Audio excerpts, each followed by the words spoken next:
Évangile de Jésus-Christ selon saint Luc, chapitre 2, du verset 41 à 51. Chaque année, les parents de Jésus se rendaient à Jérusalem pour la fête de la Pâque. Quand il eut 12 ans, ils montèrent en pèlerinage suivant la coutume. À la fin de la fête, comme ils s'en retournaient, le jeune Jésus resta à Jérusalem à l'insu de ses parents. Pendant qu'il était dans le convoi des pèlerins, ils firent une journée de chemin avant de le chercher parmi leurs parents et connaissances. Ne le trouvant pas, ils retournèrent à Jérusalem en continuant à le chercher. C'est au bout de 3 jours qu'ils le trouvèrent dans le temple, assis au milieu des docteurs de la loi. Il les écoutait et leur posait des questions, et tous ceux qui l'entendaient s'extasiaient sur son intelligence et sur ses réponses. En le voyant, ses parents furent frappés d'étonnement, et sa mère lui dit : « Mon enfant, pourquoi nous as-tu fait cela ? Vois comme ton père et moi nous avons souffert en te cherchant. » Il leur dit : « Comment se fait-il que vous m'avez cherché ? Ne saviez-vous pas qu'il me faut être chez mon père ? » Mais ils ne comprirent pas ce qu'il leur disait. Il descendit avec eux pour se rendre à Nazareth, et il leur était soumis. Sa mère gardait dans son cœur tous ces événements. Au nom du Père et du Fils et du Saint-Esprit. Amen. Loué soit Jésus-Christ. Hier, nous avions célébré le Sacré-Cœur de Jésus et aujourd'hui, nous célébrons le cœur immaculé de Marie. Et le texte qui nous est proposé est un peu compliqué dans la mesure où ça ne montre pas de façon explicite un cœur immaculé. On montre plutôt une situation de controverse où on est parti présenter Jésus au temple et lorsque Jésus rentre, on se met à le chercher pendant 3 jours et 3 nuits.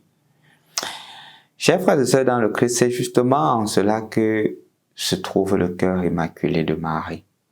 Premièrement, rappelons le contexte parce qu'on pourrait se demander comment est-ce que cela a pu se faire de manière à ce qu'à 12 ans, un enfant puisse s'égarer. Les parents n'étaient-ils pas négligents? Mais je vais vous faire comprendre que la famille de Jésus était comme la nôtre. Quand on présentait un enfant à l'âge de 12 ans au temple, il quittait de l'âge, du moins de la situation d'enfant à la situation d'homme adulte. Et donc, quittant de cette situation, ils sont en train de rentrer. Rentrant, Marie se dit que bon, maintenant Jésus a atteint l'âge adulte, donc il est avec les hommes, parce que les hommes et les femmes étaient divisés. Les hommes marchaient avec les hommes, les femmes marchaient avec les femmes. C'est pas comme dans la société actuelle. De ce fait, Marie se dit qu'elle est déjà avec les hommes, donc il n'est plus avec elle. Joseph, lui aussi, se dit que bon, puisque Jésus a grandi, il était dans la situation d'enfant, peut-être en rentrant, il a encore préféré rester avec sa maman. Donc, lui ne se dérange pas, ils font le chemin. Donc, c'est une situation, d'une certaine manière, de malentendu, parce que sûrement, Joseph pensait que l'enfant était avec Marie, et Marie pensait que l'enfant était avec Joseph. Pourtant, l'enfant était au temple. Donc, quand ils se rendent compte de cela, ils se mettent à chercher l'enfant. Cherchant l'enfant, ils trouvent l'enfant au temple et disent « Pourquoi nous as-tu fait cela? Ton père et moi t'avons cherché. » C'est ça un cœur immaculé.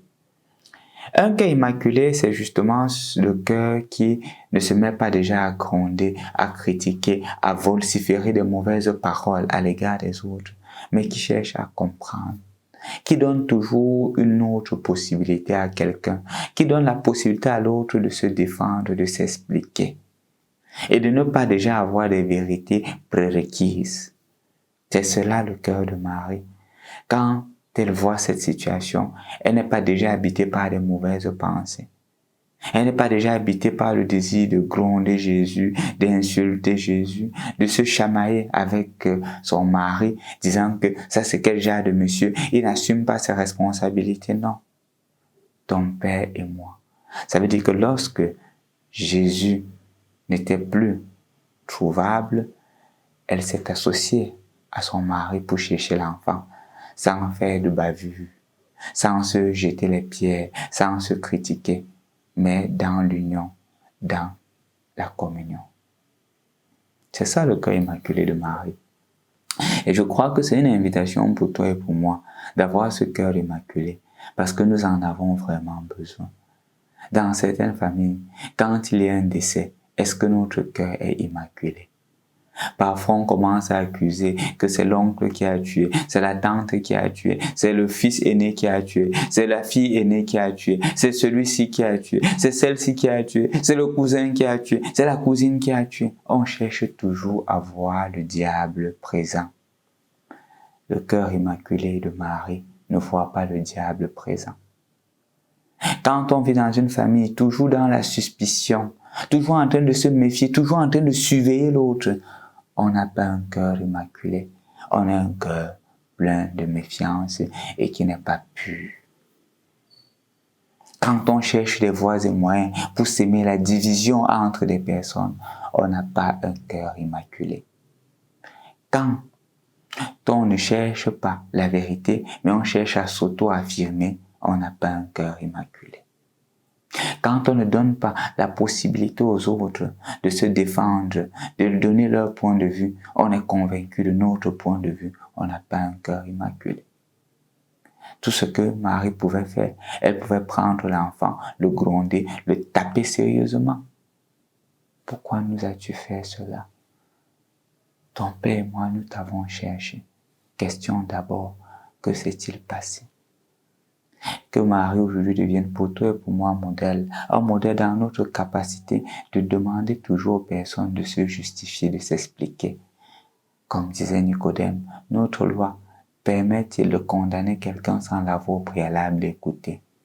Apprenons à écouter nos enfants, apprenons à écouter nos époux, apprenons à écouter nos épouses, apprenons à écouter nos collègues, apprenons à écouter nos amis, apprenons à écouter les autres qui viennent vers nous.